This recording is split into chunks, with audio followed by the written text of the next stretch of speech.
લો, helmet નથી પહેરતા ને, તો હવે તમે તમારી જાતે જ હેલ્મેટ પહેરવાનું ચાલુ કરી દેશો. તંત્ર તો હવે થાકી ગઈ એટલે તંત્રએ નવો જુગાડ શોધી લીધો. હવે તો તંત્રએ નક્કી કરી લીધું કે રસ્તામાં જે ખાડા પડે છે ને એ પૂરવાના જ નહીં, એટલે લોકો આપમેળે હેલ્મેટ પહેરવા લાગશે. હવે તંત્રનો શું આઈડિયા છે એ તો તંત્ર જ જાણે, પણ લોકોએ પોસ્ટર મારી તંત્રના ધજાગરા કર્યા છે.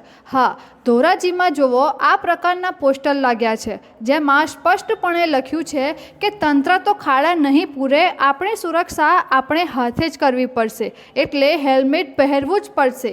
આ પ્રકારના પોસ્ટર સાથે ધોરાજીમાં ધજાગરા કરવામાં આવી રહ્યા છે.